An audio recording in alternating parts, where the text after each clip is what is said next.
ಎಲ್ಲರಿಗೂ ನಮಸ್ಕಾರ. ಇವತ್ತಿನ ಪ್ರಜಾವಾಣಿ ಪತ್ರಿಕೆಯಲ್ಲಿ KGF SP ಆಫೀಸು KGF ಇಂದ ಶಿಫ್ಟ್ ಮಾಡುವುದಕ್ಕೆ ಪ್ರಯತ್ನ ನಡೀತಾ ಇದೆ ಅನ್ನುವ ಸುದ್ದಿಯನ್ನು ನಾನು ಓದಿದೆ. ನವೆಂಬರ್ 1ನೇ ತಾರೀಕು ಕರ್ನಾಟಕ ಸರ್ಕಾರ ಮಧುಗಿರಿ ಮತ್ತು ಚಿಕ್ಕೋಡಿ 2 ಹೊಸ ಜಿಲ್ಲೆಯನ್ನು ಘೋಷಣೆ ಮಾಡುವುದಕ್ಕೆ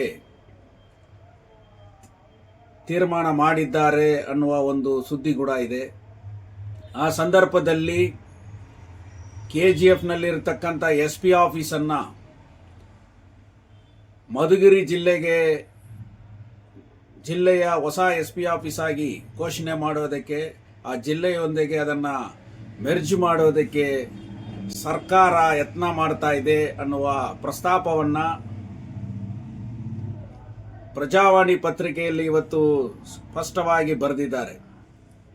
ಇದೇ ರೀತಿ 2021ರಲ್ಲಿ ಬಿಜೆಪಿ ಸರ್ಕಾರ ವಿಜಯನಗರ ಜಿಲ್ಲೆ, ಬೆಳ್ಳಾರಿಯಿಂದ ವಿಜಯನಗರ ಜಿಲ್ಲೆಯನ್ನು ಸೆಪರೇಟ್ ಆಗಿ ಘೋಷಣೆ ಮಾಡಿದಾಗ KGFನ SP ಆಫೀಸನ್ನು ಅಲ್ಲಿ ಶಿಫ್ಟ್ ಮಾಡ್ತಾರೆ ಅನ್ನುವ ದೊಡ್ಡ ಸುದ್ದಿ ಹರಡಿತು. ಪ್ರಾರಂಭದಲ್ಲಿ ಆ ಥರ ಯಾವುದೇ ಮಾಹಿತಿ ಇಲ್ಲ ಅಂತ ಕೂಡ ಎಲ್ಲ ಹೇಳಿದರು.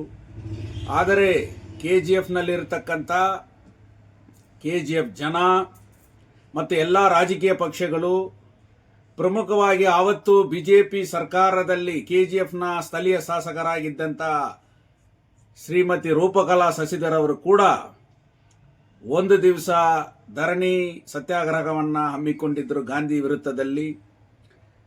RPI ಪಾರ್ಟಿಯಿಂದ ನಮ್ಮ ಮಾಜಿ ಶಾಸಕರಾದಂಥ S ರಾಜೇಂದ್ರನ್ ಅವರು ಕೂಡ ದೊಡ್ಡ ಮಟ್ಟದಲ್ಲಿ ಒಂದು ಹೋರಾಟವನ್ನು ಕೂಡ ಹಮ್ಮಿದರು. CPI CPM ಎಲ್ಲ ಪಕ್ಷಗಳು ಕೂಡ ಪ್ರಮುಖವಾಗಿ ಹೋರಾಟವನ್ನು ನಾವು ಮುಂದೆ ಇಟ್ಟಿದ್ದೇವೆ. ಆಮೇಲೆ ಹೋರಾಟದ ಫಲವಾಗಿ ಸರ್ಕಾರ ಅವರ ತೀರ್ಮಾನವನ್ನು ಹಿಂಪಡೆದು KGFನ SP ಆಫೀಸ್ ಇಲ್ಲೇ ಮುಂದುವರಿತು. ಅದೇ ಸ್ಥಿತಿ ಇವತ್ತು ಪತ್ರಿಕೆಯಲ್ಲಿ ನಾವು ಓದಿದಾಗ KGFಗೆ ಮತ್ತೆ ಆ ಕೆಲಸವನ್ನು ಮಾಡ್ತಾ ಇದ್ದಾರೆ ಅಂತ ಗೊತ್ತಾಗಿದೆ. ಸ್ಥಳೀಯ ಶಾಸಕರಿಗೆ ಪ್ರಶ್ನೆ ಮಾಡ್ತಾ ಇದ್ದೀವಿ. ಕಾಂಗ್ರೆಸ್ ಸರ್ಕಾರ ಆಡಳಿತ ನಡೀತಾ ಇದೆ. ಕಾಂಗ್ರೆಸ್ ಸರ್ಕಾರದಲ್ಲಿ ಇವತ್ತು ಹೊಸ ಜಿಲ್ಲೆಯನ್ನು ಘೋಷಣೆ ಮಾಡುವಂಥ ಪ್ರಯತ್ನ ನಡೀತಾ ಇದೆ. ಹೊಸ ಜಿಲ್ಲೆ ಮಾಡಲಿ, ಹೊಸ SP ಆಫೀಸನ್ನು ಅಲ್ಲಿ ಮಾಡಲಿ, ಸಪರೇಟ್ SP ಆಫೀಸನ್ನು ಮಾಡಲಿ. ಆದರೆ KGFನಲ್ಲಿರ್ತಕ್ಕಂಥ SP ಆಫೀಸನ್ನು ಶಿಫ್ಟ್ ಮಾಡೋದಕ್ಕೆ ಯಾವುದೇ ರೀತಿಯಲ್ಲಿ ನಾವು ಬಿಡೋದಿಲ್ಲ. ತಾವು ಸ್ಥಳೀಯ ಶಾಸಕರಾಗಿದ್ದೀರಿ, ಇವತ್ತು ಈ ಥರ ಒಂದು ಆದರೆ ಪತ್ರಿಕೆಯಲ್ಲಿ ಬಂದಿದೆ, ಮಾಧ್ಯಮದ ಸುದ್ದಿ. ಆದ್ದರಿಂದ ತಾವು ಕೂಡಲೇ ಇದಕ್ಕೆ ಸ್ಪಷ್ಟವಾದ ಸರ್ಕಾರದ ನಿರ್ಧಾರ ಏನಾಗಿದೆ ಅನ್ನೋದನ್ನು ಸ್ಪಷ್ಟವಾಗಿ ತಿಳಿಸಬೇಕಾಗಿದೆ. ಆವತ್ತು ನಡೆದಂಥ ಹೋರಾಟವನ್ನು ಆ ಥರ ಏನಾದಾದರೆ ಅದೇ ರೀತಿ ಹೋರಾಟ ಮಾಡ್ತೀರಾ, ನಿಮ್ಮ ಸರ್ಕಾರವನ್ನು ವಿರೋಧವಾಗಿ ಮಾಡಿ ನೀವು ಮಾಡ್ತೀರಾ ಅನ್ನೋದು ಕೂಡ ನಮ್ಮ ಪ್ರಶ್ನೆ ಆಗಿದೆ. ಯಾಕೆ KGFನಲ್ಲಿ SP ಆಫೀಸ್ ಇರಬೇಕು, ಒಂದು ಜಿಲ್ಲೆಯಲ್ಲಿ ಯಾಕೆ 2 SP ಇರಬೇಕಾ ಅನ್ನೋದು ಕೂಡ ಎಲ್ಲರೂ ವಿಚಾರ ಗೊತ್ತಿಲ್ಲದವರು ಮಾತಾಡಬಹುದು. ಬ್ರಿಟಿಷರ ಕಾಲದಲ್ಲೇ KGF ಕೋಲಾರಲ್ಲಿ SP ಆಫೀಸ್ ಇಲ್ಲ.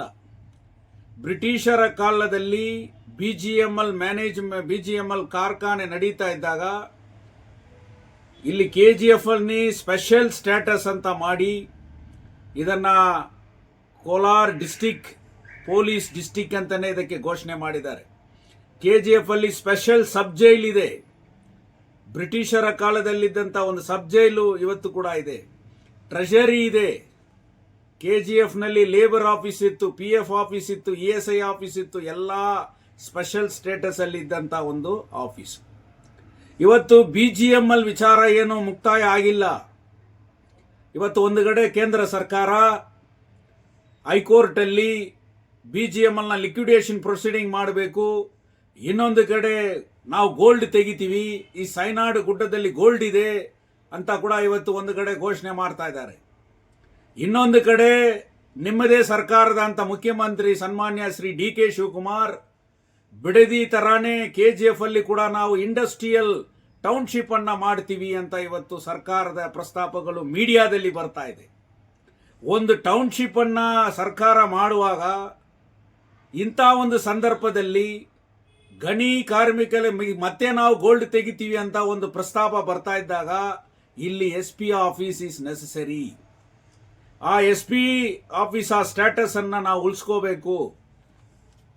ಇವತ್ತು ಏನೋ DAR ಇದೆ, ಮತ್ತೆ ಈ KGF ಅಲ್ಲಿ ಕರ್ನಾಟಕ ಸ್ಟೇಟ್ ಪೊಲೀಸ್ ಅಕಾಡೆಮಿಯಿಂದ ಒಂದು ಟ್ರೈನಿಂಗ್ ಇನ್ಸ್ಟಿಟ್ಯೂಟ್ ಕಟ್ತಾ ಇದ್ದಾರೆ.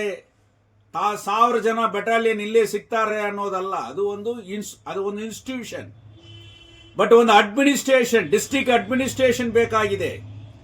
ರಾಜ್ಯದ ಒಂದು ಇನ್ಸ್ಟಿಟ್ಯೂಷನ್ ಅದು ಬಂದುಬಿಟ್ರೆ ಏನೋ ನಡೆಯೋದಿಲ್ಲ. ಆದರೆ ಒಂದು SP ಸ್ಟೇಟಸ್ ಅಲ್ಲಿ ಇರತಕ್ಕಂಥ IPS ಆಫೀಸರ್ ಕ್ಯಾಡರ್ನಲ್ಲಿ ಇರತಕ್ಕಂಥ ಒಂದು ಸೂಪ್ರಿಡೆಂಟ್ ಇರಬೇಕು.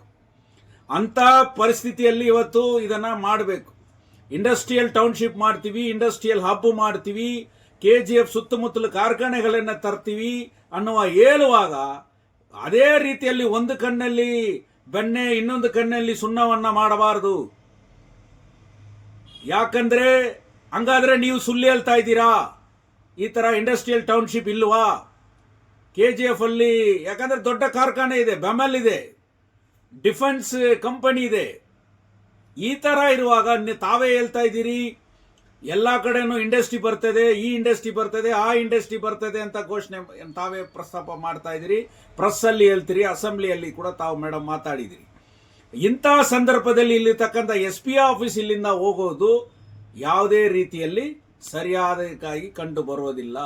ಮತ್ತೆ ಇದು ಒಂದು ಬಾರ್ಡರ್ ಅಲ್ಲಿ ಇರ್ತಕ್ಕಂಥ ಕರ್ನಾಟಕ ರಾಜ್ಯದ ಗಡಿ ಭಾಗದಲ್ಲಿ ಇರ್ತಕ್ಕಂಥ KGF, ಇನ್ನೊಂದು ಕಡೆ ಕುಪ್ಪಂ ರಾಜ್ಯದ ಗಡಿ ಅಟ್ಯಾಚ್ ಅಲ್ಲಿ ಇದೆ, ಇನ್ನೊಂದು ಕಡೆ ತಮಿಳುನಾಡಿನ ವಿಕೋಟ ಆದಮೇಲೆ ತಮಿಳುನಾಡು ಅಟ್ಯಾಚ್ ಅಲ್ಲಿದೆ. 3 ಸ್ಟೇಟ್ ಬಾರ್ಡರ್ ಅಲ್ಲಿ ಇರತಕ್ಕಂಥ ಒಂದು ಮುಖ್ಯವಾದ ಸ್ಥಳ.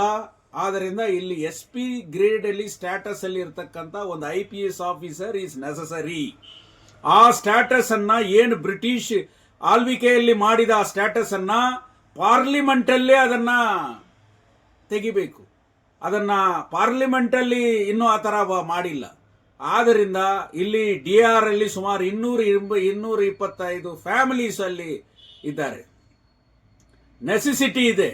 ಕೋಲಾರ ಅಂದ್ರೆ ನಾವೆಲ್ಲ ನಾಳೆ ಏನಾದ್ರೂ ಆ ಥರ ಹೆಚ್ಚು ಕಡಿಮೆ ಆದರೆ ಇಲ್ಲಿಂದ ನಾವು ಕೋಲಾರಕ್ಕೆ ಹೋಗಕ್ಕಾಗೋದಿಲ್ಲ. ಒಂದು ದೊಡ್ಡ ಕೋಲಾರಲ್ಲಿ ಏನು ಬೆಮಲ್ಲು, BGML ಮತ್ತು ದೊಡ್ಡ ದೊಡ್ಡ ಕಾರ್ಖಾನೆಗಳು ಏನಿಲ್ಲ. ಆದ್ದರಿಂದ ಇಲ್ಲಿ ಇರತಕ್ಕಂಥ ಇನ್ನು ಮೈನಿಂಗ್ ಸೆಟಲ್ಮೆಂಟ್ ಆಗಿಲ್ಲ, ಮೈನಿಂಗ್ ಪ್ರಾಪರ್ಟೀಸ್ ಇನ್ನು ಸೆಟಲ್ಮೆಂಟ್ ಆಗಿಲ್ಲ, ಮತ್ತೆ ದೊಡ್ಡ ದೊಡ್ಡ ರೀತಿಯಲ್ಲಿ ಇರತಕ್ಕಂಥ ಸಂಸ್ಥೆಗಳು ವಿಚಾರಗಳು ಇಲ್ಲಿದೆ. ಅದೇ ಆ ತರ ಪಬ್ಲಿಕ್ ಡಿಫೆನ್ಸ್ ಸೆಕ್ಟಾರ್ ಇಲ್ಲಿದೆ. ಆದ್ದರಿಂದ ಯಾವುದೇ ಕಾರಣಕ್ಕೂ KGF ನಲ್ಲಿರ್ತಕ್ಕಂಥ SP ಆಫೀಸನ್ನ ಇಲ್ಲಿಂದ ಸ್ಥಳಾಂತರ ಮಾಡಿ ಬೇರೆ ಜಿಲ್ಲೆಯಲ್ಲಿ ಮೆರ್ಜು ಮಾಡುವುದಕ್ಕೆ KGF ಜನ ಬಿಡೋದಿಲ್ಲ. ಅದೇ ರೀತಿಯಲ್ಲಿ ಸೇವ್ KGF ಯುನೈಟೆಡ್ ಫ್ರಂಟ್ ಎಲ್ಲರನ್ನ ಸೇರಿಸಿ ನಾವು ಧರಣಿ ಸತ್ಯಾಗ್ರಹ ಹೋರಾಟ ಮಾಡ್ತೀವಿ. ನೀವು ಒಂದು ದಿವಸ ಗಾಂಧಿ ವಿರುದ್ಧದಲ್ಲಿ ಹೋರಾಟ ಮಾಡಿದಿರಿ. BJP ಸರ್ಕಾರ ಇದ್ದಾಗ ಆ ತೀರ್ಮಾನವನ್ನ ವಾಪಸ್ ತಗೋಬೇಕಂತ ಹೋರಾಟ ಮಾಡಿದಿರಿ. ನಿಮ್ಮ ಸರ್ಕಾರ ಇವತ್ತು ಏನಾದ್ರೂ ಆ ತರ ಪ್ಲಾನ್ ಮಾಡಿದರೆ ಯಾರನ್ನ ವಿರೋಧ ಮಾಡಿ ಹೋರಾಟ ಮಾಡೋದು? ತಾವೇ ಸತ್ಯಾಗ್ರಹ ಕೂತ್ಕೊಳ್ತೀರಾ? ತಾವೇ ಕೂತ್ಕೋಬೇಕು. ಗಾಂಧಿ ವಿರುದ್ಧದಲ್ಲಿ ತಾವೇ ಕೂತ್ಕೋಬೇಕು. ತಮ್ಮ ಜೊತೆಲಿ ನಾವೇ ಕೂತ್ಕೊಳ್ತೀವಿ. ಆದ್ದರಿಂದ ಎಚ್ಚರಿಕೆ ನೀಡ್ತಾ ಇದ್ದೀವಿ. ಸರ್ಕಾರದ ಯಾವುದೇ ಈ ತರ ಏನಾದರೂ ಪ್ಲಾನ್ ಇದ್ರೆ ಕೂಡಲೇ ಅದನ್ನ ರದ್ದು ಮಾಡಬೇಕು. ಆ ಪ್ಲಾನ್ ಅನ್ನ ವಿಡ್ರಾ ಮಾಡಬೇಕು. ಈ ಊರಲ್ಲಿ ಬೆಳವಣಿಗೆ ಮಾಡುವಂತ ಕೆಲಸವನ್ನ ಮಾಡಬೇಕು. ಇನ್ನು ಹಲವಾರು ಏನು ಘೋಷಣೆ ಮಾಡಿದ್ರೆ ಆ ಕಾರ್ಖಾನೆ ಬರಲಿ, ಈ ಊರು ಆಗಲಿ, BGML ಕಾರ್ಮಿಕರ ವಿಚಾರದಲ್ಲಿ ಸೆಟ್ಲ್ ಆಗಲಿ, ಮನೆ ವಿಚಾರದಲ್ಲಿ ಸೆಟ್ಲ್ ಆಗಲಿ. ಇವತ್ತೇ ನ್ಯಾಷನಲ್ ಲೆವೆಲ್ ಅಲ್ಲಿ ಏನೋ ಸ್ಪೋರ್ಟ್ಸ್ ಅಥಾರಿಟಿ ಎಲ್ಲ BGML ಮೇಲೆ ಕಣ್ಣಿಟ್ಟಿದ್ದಾರೆ. ಇಲ್ಲಿ ನ್ಯಾಷನಲ್ ಲೆವೆಲ್ ಅಕಾಡೆಮಿ ಇವತ್ತು ಫುಟ್ಬಾಲ್ ಟೂರ್ನಮೆಂಟ್ ಮಾಡೋದು, ಬೇರೆ ಬೇರೆ ಆಕ್ಟಿವಿಟೀಸ್ ಎಲ್ಲ ಮಾಡ್ತಾ ಇರುವಾಗ ಒಂದು ಪಬ್ಲಿಕ್ ಸೆಕ್ಟಾರ್ಗೆ ಒಂದು ಏನೋ ಒಂಥರ ಸ್ಪೋರ್ಟ್ಸ್ ಆಕ್ಟಿವಿಟೀಸ್ ನಲ್ಲಿ ಒಂದು ರೆನೋವೇಷನ್ ಆಗ್ತಾ ಇದ್ದಾಗ ತಾವು ಈ ಥರ ಒಂದು ತೀರ್ಮಾನವನ್ನು ಕಾಂಗ್ರೆಸ್ ಸರ್ಕಾರ ಮಾಡೋದಕ್ಕೆ ಯತ್ನ ಮಾಡ್ತಾ ಇದೆ ಅನ್ನೋದು ವಿಚಾರವನ್ನು ಮಾಧ್ಯಮದಲ್ಲಿ ಪ್ರಜಾವಾಣಿ ಪತ್ರಿಕೆಯಲ್ಲೇ ನಾವು ತಿಳ್ಕೊಂಡಿದ್ದೇವೆ. ಆ ಆಧಾರದ ಮೇಲೇನೆ ನಾವು ಈ ಎಚ್ಚರಿಕೆಯನ್ನು ನೀಡ್ತಾ ಇದ್ದೀನಿ. KGFನಲ್ಲಿ ಇರತಕ್ಕಂಥ ನಮ್ಮ ಮಾಜಿ ಶಾಸಕರುಗಳಿಗೆ ಮತ್ತು ಎಲ್ಲ ಪೊಲಿಟಿಕಲ್ ಪಾರ್ಟಿಗೆ, ಆಲ್ ಆರ್ಗನೈಸೇಷನ್ಸ್ಗೆ ಇಮಿಡಿಯೇಟ್ ಆಗಿ ಇಂಥ ಒಂದು ಪರಿಸ್ಥಿತಿ ಬಂದರೆ ದೊಡ್ಡ ಮಟ್ಟದಲ್ಲಿ ಉಗ್ರ ಹೋರಾಟವನ್ನು ನಾವು ಮಾಡಬೇಕು. ಯಾವುದೇ ಕಾರಣಕ್ಕೂ ನಾವು ಇರುವುದನ್ನು ಕಲ್ಕೊಳ್ಳೋದಕ್ಕೆ ಆಗೋದಿಲ್ಲ. ಸೇವ್ KGF ಯುನೈಟೆಡ್ ಫ್ರಂಟ್ ಏನು ಇದೆಯೋ ಅದನ್ನು ಉಳಿಸ್ಕೊಳ್ತೀವಿ ಅನ್ನುವ ಘೋಷಣೆ ಇಟ್ಟು ನಾವು ಮಾಡ್ತಾ ಇದ್ದೀವಿ. ಅದರಲ್ಲಿ ದೊಡ್ಡ ಹೋರಾಟ ಮಾಡ್ತಾ ಇದ್ದೀವಿ. ಸ್ಥಳೀಯ ಶಾಸಕರಿಗೆ ತಾವು ಗಮನಕ್ಕೆ ತರ್ತಾ ಇದ್ದೀವಿ. ಆ ವಿಚಾರ ಸುಳ್ಳುಗಿಲ್ಲ ಅಂತೆಲ್ಲ ಹೇಳ್ಬಾರ್ದು. ಆ ಥರ ಏನಾದರೂ ಇದ್ದರೆ ತಾವು ಇಮಿಡಿಯೇಟ್ ಆಗಿ ಅದರ ಮೇಲೆ ಕ್ರಮ ತಗೋಬೇಕು. ಇಲ್ಲ ಅಂದರೆ ನಿಮ್ಮನ್ನು ವಿರೋಧ ಮಾಡಿ, ನಿಮ್ಮನ್ನು ವಿರೋಧಿಸಿ, ನಿಮ್ಮ ಸರ್ಕಾರವನ್ನು ವಿರೋಧಿಸಿ ದೊಡ್ಡ ಮಟ್ಟದಲ್ಲಿ ಹೋರಾಟವನ್ನು ಮುಂದೆ ನಡೀತೇವೆ.